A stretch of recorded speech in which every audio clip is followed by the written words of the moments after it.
और अब आज के समारोह के हमारे मुख्य अतिथि पूर्व केंद्रीय मंत्री डॉक्टर सत्यपाल सिंह जी से निवेदन कि आप आएं और आशीर्वचन दें।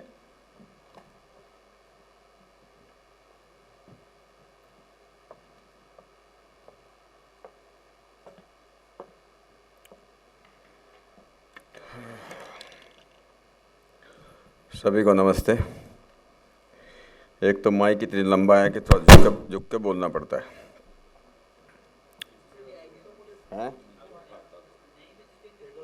चलेगा? आवाज़ आएगी? फिर ठीक, अच्छी बात। न टेबल तो मुझे ठीक लगता है, मैं छोटा आदमी हूँ। सबको नमस्ते। सबसे पहले तो मैं धन्यवाद देता हूँ श्री रविशंकर जी को। मुझे मालूम नहीं कहाँ चले गए, या अंदर बैठ के सुन रहे हैं। उनके सभ्यता अध्ययन केंद्र को, वनवासी कल्याण आश्रम को, कि बहुत अच्छी शुरुआत उन्होंने की है। आज के हमारे कार्यक्रम के अध्यक्ष हमारे साथी आदरणीय श्री दुर्गादास जी उइके, जिनको आप अभी सुन रहे थे, आदरणीय डॉक्टर संजय द्विवेदी जी, हितेश जी, और मेरे सामने बैठे हुए भाई और बहनों। आज सवेरे मैं एक कार्यक्रम में बोल रहा था मेरठ में।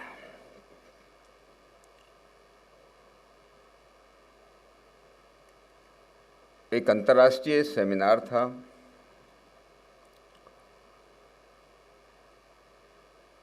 वेदों में विज्ञान के बारे में।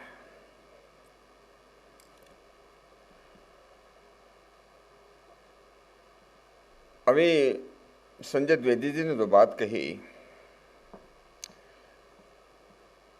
कि हमको अपनी जड़ों की तरफ जाना होगा। जब तक जड़ों की तरफ हम नहीं जाएंगे, जड़ों से जब तक जुड़ेंगे नहीं, इस तरह के कार्यक्रम ज़्यादा फायदा करने वाले नहीं हैं। और मुझे डर इस बात का है, कुछ बातें इस तरह की आपके जैसे सम्मेलनों में ऐसी होती हैं जो जड़ों से जुड़ने की नहीं है।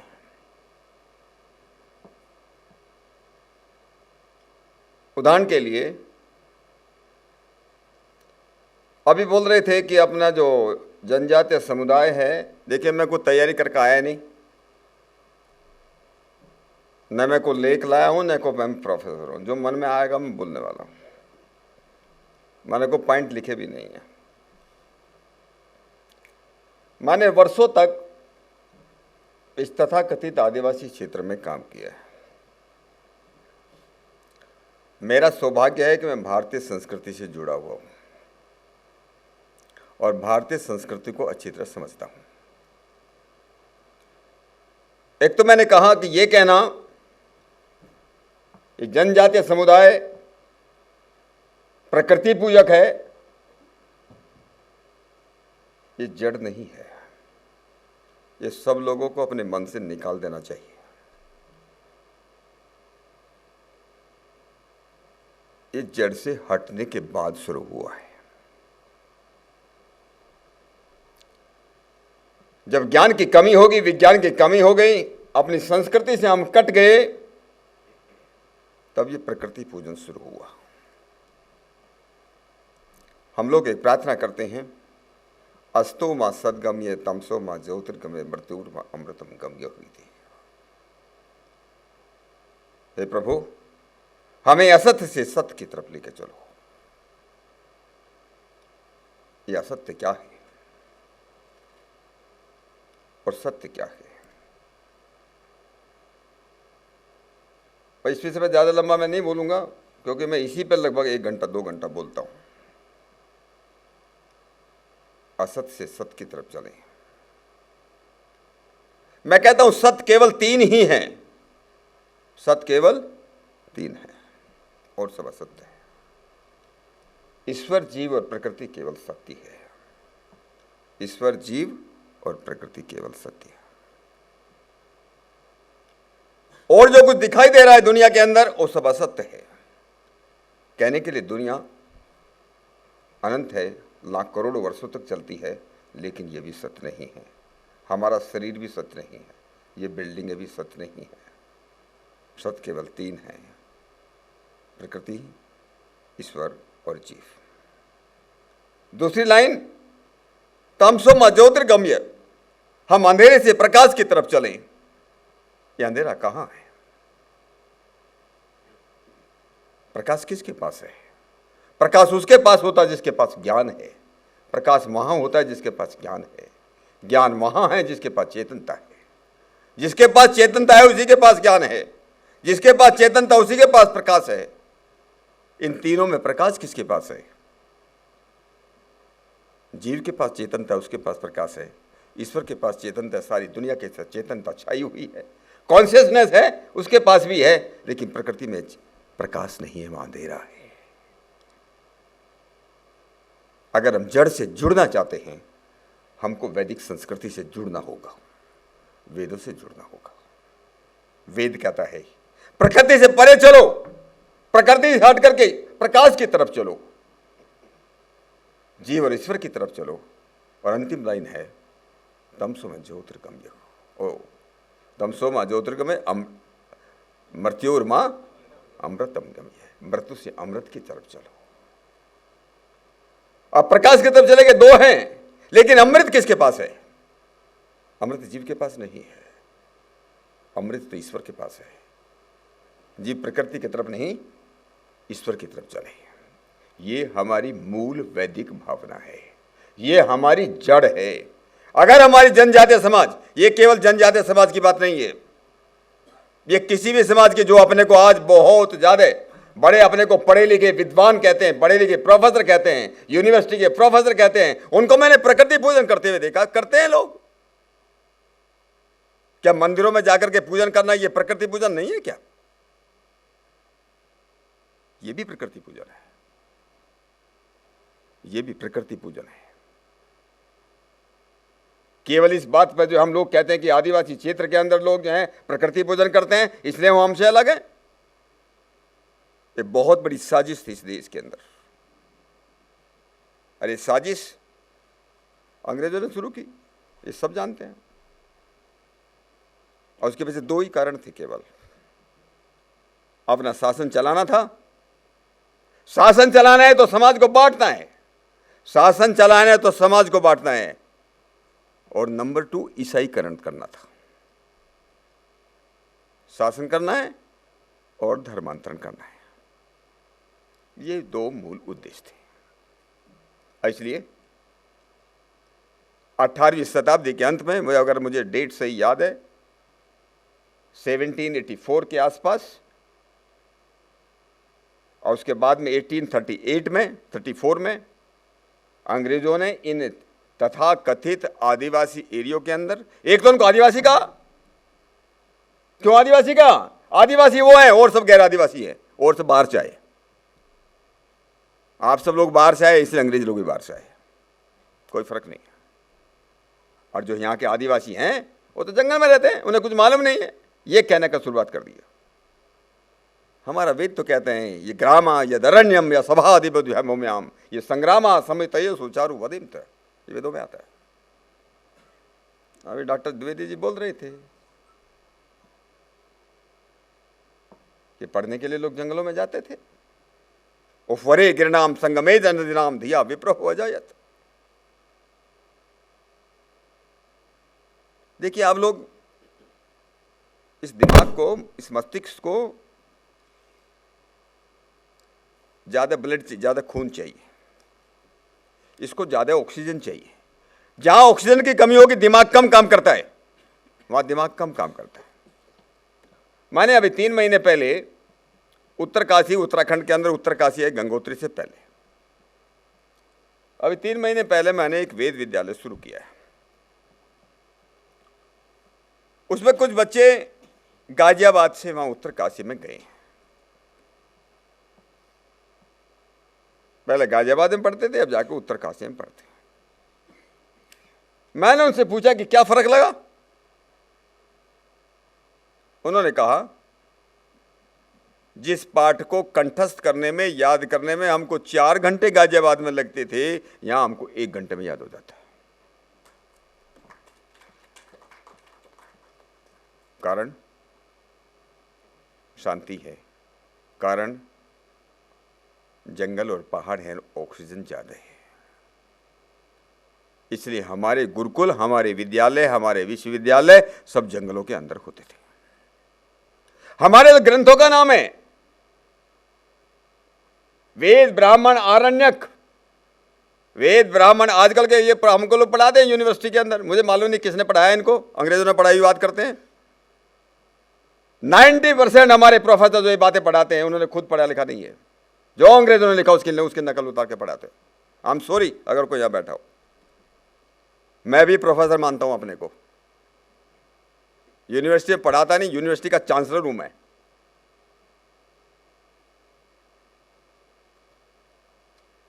आरण्यक, ये बोलना पहले वेद लिखे गए, फिर ब्राह्मण लिखे गए, फिर आरण्य लिखे गए, फिर उपनिषद लिखे गए, फिर इस पता नहीं कहां से लाते हैं।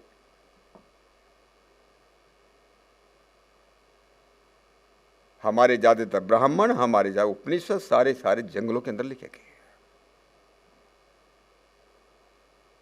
सब जंगलों के अंदर लिखे गए। एक तो हमको यह ध्यान रखना पड़ेगा कि इन जिनको हम जज, एक तो आदिवासी, गैर आदिवासी, मुझे अच्छा रविशंकर जी का धन्यवाद करता हूं कि आपने बात रही डीएनए। डॉक्टर रामजी सिंह का लेख पढ़िए आप। अभी 29 मई को, यही 29 मई दिल्ली में एक बहुत बड़ा कार्यक्रम था, उसमें 450 दुर्गादास जी 7 राज्यों से जिनको हम आदिवासी जनजाति कहते हैं, लगभग 4,500 लोग आए थे। 4,500 लोग। मैं भी वक्ता था उसमें, आज की तरह मुख्य वक्ता ही था, और अर्जुन मुंडा जी उसमें आए थे। मैंने अर्जुन मुंडा जी को कहा, मैंने कहा आप आदिवासी कल्याण मंत्री बने हो, इस आदिवासी को बदलवाओ पहले।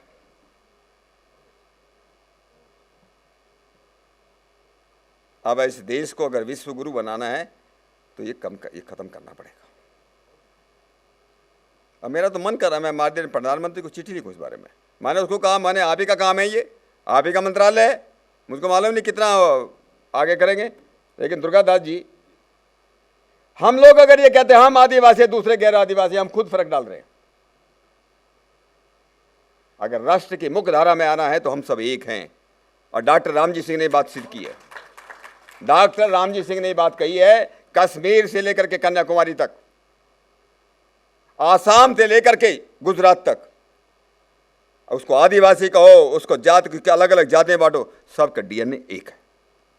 और ये 2011 के अंदर नेचर जो सबसे प्रसिद्ध जर्नल है दुनिया का, साइंस का जर्नल है, उसके अंदर उनका लेख प्रसिद्ध हुआ है कि डीएनए में कोई अलग नहीं है। ये बांटा गया।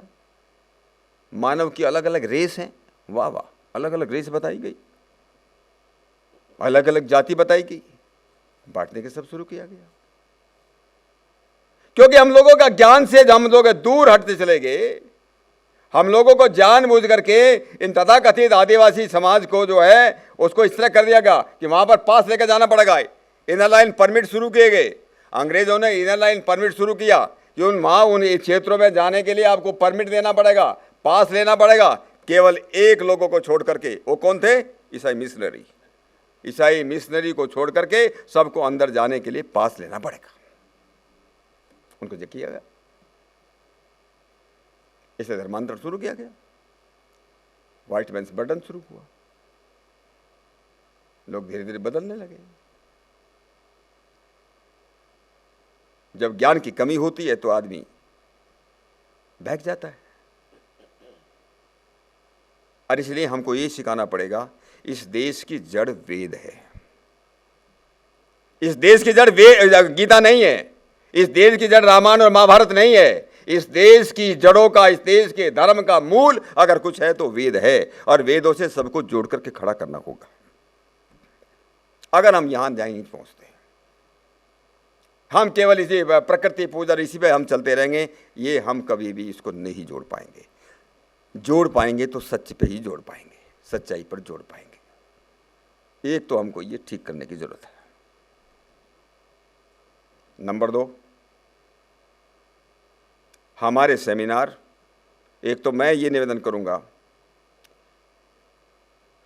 अभी विश्वविद्यालय बन रहे हैं, आदिवासी विश्वविद्यालय, कल को बनेंगे दलित विश्वविद्यालय,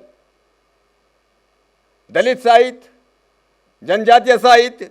अरे साहित्य तो साहित्य है, साहित्य तो साहित्य है, ज्ञान तो ज्ञान है। ये उसकी भाग है, उसी सोच का भाग है। अलग अलग बांटी है लोगों को। क्या करना चाहते हैं हम लोग?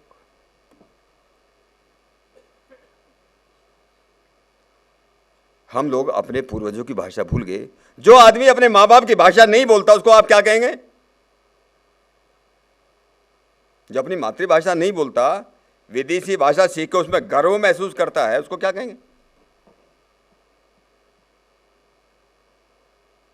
लेकिन इस प्रकार की जो है एक अपसंस्कृति, मैं संस्कृति उसको बोलता नहीं, कल्चर कह सकता हूं मैं, क्योंकि संस्कृति का ट्रांसलेशन क्या बोलते हैं?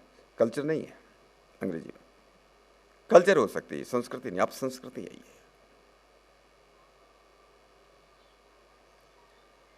ऐसी अपसंस्कृति हमारे विश्वविद्यालयों में, अमेरिकन विश्वविद्यालयों में भारत में क्या क्या धर्म है उनके बारे में अलग अलग रिलीजन इंडो स्टडी कराई जाती है। आज के बाद मैं बोल रहा था, विश्वविद्यालय को था कहीं, वहाँ आए हुए थे, वाइस चांसलर आए हुए थे, बनारस हिंदू यूनिवर्सिटी के प्रोफेसर थे, कई हमारे वाइस चांसलर थे, हमारे यहाँ के जो सेंट्रल संस्कृत यूनिवर्सिटीज है उसके वाइस चांसलर। मैंने उनको कहा आपको देखना चाहिए। मालूम है क्या पढ़ाया जाता है? वेद पढ़ाया जाता है। तो वेदों में भाष्य पढ़ाया जाता है कि मैक्समुलर ने क्या लिखा, ग्रिफिथ ने क्या लिखा, विंटरनिट्ज ने क्या लिखा, इस देश के ऋषि दयानंद ने क्या लगा, पढ़ाया नहीं जाता है। इससे बड़ी शर्म की बात क्या होगी? जिन्होंने मिस इंटरप्रेट किया, जिन्होंने गलत ट्रांसलेशन किया, उनको हमारी यूनिवर्सिटीज पढ़ाती हैं। विशुद्ध दृष्टि रखने वाले, भारतीय दृष्टि रखने वाले, उनको नहीं पढ़ाया जाता। आज भी हम गुलाम हैं।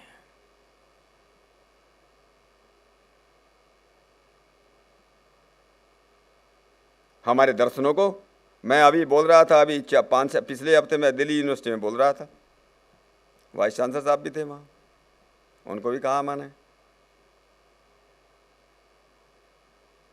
वहाँ पर दर्शनों को माइथोलॉजी कहा जाता है।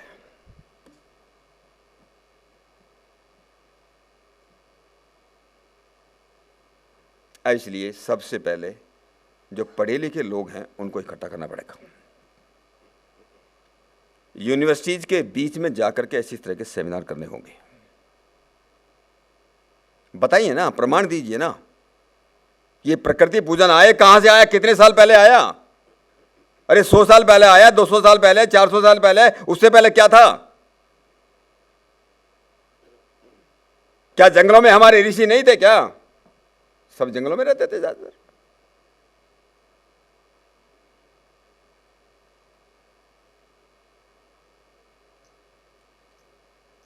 तो विषय बहुत है कि कैसे जोड़ा जाए।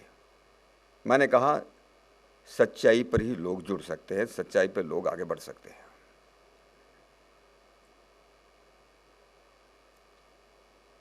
और इसलिए भारत की एकात्मता जिसकी हम बात करते हैं, अगर भारत की एकात्मता की हम लोग बात करते हैं, वो एकात्मता जिसको हम संस्कृति कहते हैं, आप जाओ कश्मीर से लेकर कन्याकुमारी जाओ, राम को, भगवान राम को, भगवान कृष्ण को अलग अलग भाषा में वो नहीं करना है, सब शब्द को भी पूजा जाता है। कुछ भी हो सकता है, वो संस्कृति एक है, उनके दिल में एक ही बात है। हो सकता है हमारे जनजाति भाई आज हमको वो भूल गए हों कि भगवान कृष्ण का नाम उन्होंने कुछ अलग दे दिया हो। बाहर विदेशों में आप किताब पढ़ो पी.एन. ओक की, वैदिक हेरिटेज, वर्ल्ड वैदिक हेरिटेज, उसमें लिखा है कि दुनिया के इतने देश हैं, वहां पर क्या क्या होता है, नाम बदल गए है। वही हम लोग आए इसमें किस लिए आए हैं? और ये बात सही है कि जो आपने कहा कि महाभारत के अंदर जो 8वीं सेनाएं थी सब बहादुर थे लोग, ऐसा किसी ने सोचा ही नहीं। आप कब पढ़िए महाभारत तक लेके आप देखिए, किसी भी संस्कृत साहित्य में किसी भी संस्कृत साहित्य में ये आदिवासी जनजाति ऐसे कहीं मिलेगा ही नहीं, आपको कहीं नहीं मिलेगा। और कितने पुराने हैं। अब मैं अभी गया था, 1 जुलाई को मैं मैसूर के अंदर था। मैसूर के अंदर ओरिएंटल रिसर्च इंस्टीट्यूट है। तंजावुर के अंदर सरस्वती महल लाइब्रेरी है, जिसमें लगभग 1 लाख हस्तलिखित ग्रंथ। मैसूर की लाइब्रेरी में लगभग 25,000 संस्कृत के अंदर लिखित ग्रंथ हैं। एक भी किसी भी ग्रंथ के अंदर, किसी भी संस्कृत साहित्य के अंदर आपको ये नहीं मिलेगा जंगल में रहने वाले ये आदिवासी, ये जनजातीय लोग, ये हमसे अलग हैं, ये हमसे निम्न हैं, ये हमसे छोटे हैं, ऐसा कहीं मिलेगा ही नहीं, आपको कहीं नहीं मिलेगा। वो ओरिजिनल है। हम ओरिजिनल भूल करके हम जो है बाहर के विदेशी ढूंढते हैं कि उन्होंने हमसे को क्या बताया।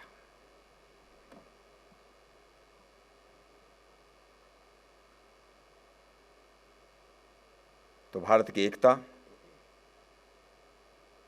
हजारों वर्षों तक नहीं, लाखों करोड़ों वर्षों से एक रही है, लाखों करोड़ों वर्षों से। और ये तब तक रही जब तक इस देश के अंदर वैदिक संस्कृति का जो धुंध भी बसती रही।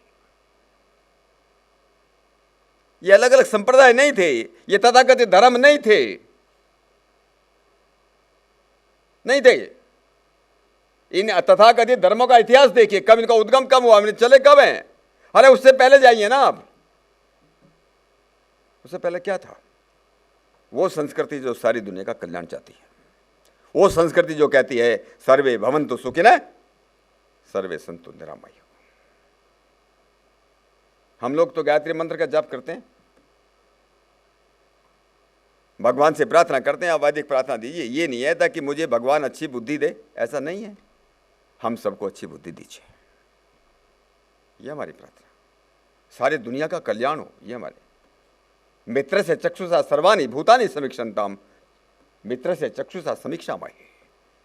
सब लोगों को मैं मित्र की दृष्टि से देखूं, ये दृष्टि थी जो सारी दुनिया को मित्र की दृष्टि से देखती थी, सब समाज को मित्र की दृष्टि से देखती थी। वहाँ छोटा बड़ा कोई नहीं था। जातियों की अगर परिभाषा करो, अगर योग दर्शन पढ़ें, योग दर्शन में महर्षि पतंजलि ने लिखा है कि जाति किसको कहते हैं, उन्होंने परिभाषा दी। इतनी बढ़िया परिभाषा दुनिया का कोई जो है, आजकल के जितने सो कॉल्ड सोशोलॉजिस्ट है ना, बड़े बड़े सोशोलॉजिस्ट है आजकल समाजशास्त्री, उनकी परिभाषा पढ़िए आप, और महर्षि पतंजलि की परिभाषा पढ़िए। उन्होंने कहा समान प्रसवा आत्मिका जाति, समान प्रसवा आत्मिका जाति। जहां प्रसव एक समान होता है उनकी जाति एक है। प्रसवा समझ दो, डिलीवरी, बच्चे जैसे एक जैसे समान हो गए, उनकी जाति एक है। जहां आगे संतान पैदा कर सके उनकी जाति एक है। कुत्तर बिल्ली की जाति एक नहीं हो सकती, भेड़िया और शेर की एक नहीं हो सकती, भैंस और गाय की एक नहीं हो सकती। लेकिन मनुष्य में सारी दुनिया के अंदर एक ही तरह बच्चे पैदा होते हैं, वो सब एक जाति के हैं। ऐसा हमारी संस्कृति मानती है। उनको अलग अलग जाति में बांट देना, अलग अलग रेसिस में बांट देना, ये हमारी संस्कृति का संदेश नहीं, ये एकात्म संस्कृति का संदेश नहीं, ये बाहर से आए हुए लोगों की साजिश का एक भाग, एक हिस्सा है। ये लोगों को बताने की जरूरत है। मैंने अपनी किताब में लिखा है, जगदलपुर के पास बस्तर में, बस्तर की कुछ बात कर रहे थे आज, कोई बोल रहे थे, बस्तर में नारायणपुर एक जगह है। नारायणपुर में एक स्कूल चलता है, मैं उस स्कूल में गया था, बहुत साल हो गए। टॉप 10 बच्चों में 10वीं पास करने वाले, 10वीं का क्लास है, जो टॉप 10 में 6 बच्चे वहां के माड़िया आदिवासी समाज के थे, जिनके मां बाप ने, दादा ने कभी स्कूल नहीं देखा। उनको मौका मिला, पढ़ने का मौका मिला, तो टॉप कर गए। अरे हमारे गांव में भी नहीं पढ़ते थे लोग। हमारी माँ तो, मेरी माँ अभी भी अनपढ़ है, और नहीं पढ़ी गई, नहीं गई स्कूल में, को नहीं मालूम, पहले नहीं पढ़ते थे, पढ़ाई का कोई कम था। इसका मतलब ये तो नहीं कह सकते वो समझदार नहीं थे, शिक्षित नहीं थे, ऐसा तो नहीं बोल सकते।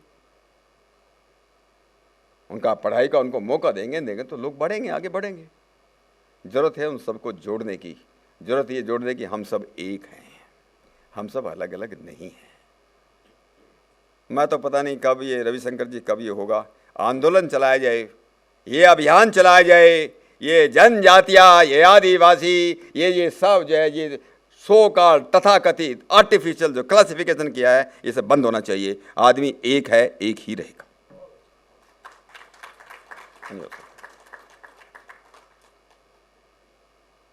हाँ, कोई थोड़ा उनको नहीं एक्सपोजर हुआ, नहीं उनको स्कूल कॉलेज में गए, वो थोड़ा पीछे रहेगी, इतनी बात है ना। वहाँ ज़्यादा अपने को ताकत लगानी चाहिए, उनको आगे बढ़ाने के लिए क्या लगाना चाहिए। लेकिन उनको बता देना है बेचारे आदिवासी हैं, बेचारे ये दलित समाज के लोग हैं, बड़े अत्याचार हुए, इनको शताब्दियों तक अत्याचार होते रहे। संस्कृत की किस किताब में लिखा है भाई, बताइए हमको, कहाँ लिखा है? पढ़ाया जाता है, बड़े बड़े अखबार छापते हैं। सच बोलने वाले लोग होना चाहिए जो सच बोल सके। अगर किसी ने एक ने कहीं अत्याचार कोई हो गया, वो तो अत्याचार किसी के साथ भी हो सकता है।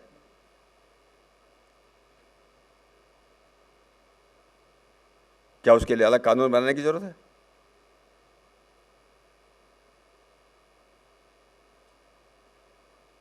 कानून सबके लिए एक होना चाहिए। मैं तो ऐसे डिमांड करता हूँ, सबके लिए एक कानून होना चाहिए। जो गलत करेगा उसको जो है सजा होनी चाहिए, चाहे कोई भी हो। कानून के सामने सब लोग बराबर हैं, वहाँ भेदभाव नहीं किया जा सकता, जाति के नाम पर भेदभाव नहीं किया जा सकता, आदिवासी के दलित के नाम पर भेदभाव नहीं किया जाना चाहिए। मुझे मालूम नहीं हमारी बात कितने लोग मानेंगे, नेता तो मानते नहीं हैं।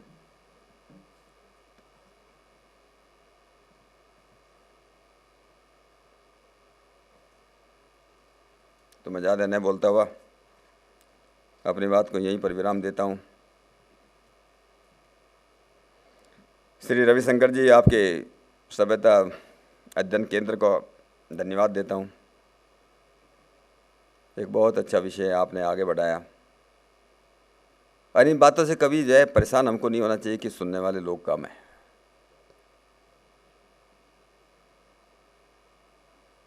क्रांति लाने वाले लोग तो कम ही होते हैं।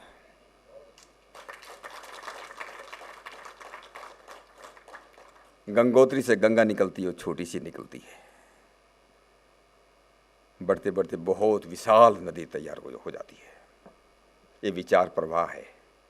दुनिया को बदलना है तो विचारों को बदलना होगा, नए साम्राज्य को खड़ा करना है तो विचारों का साम्राज्य देना होगा, बहुत मजबूत विचार देने होंगे। लेकिन उन विचारों का धरातल, विचारों की नींव जो है उस सच्चाई पर आधारित होना चाहिए।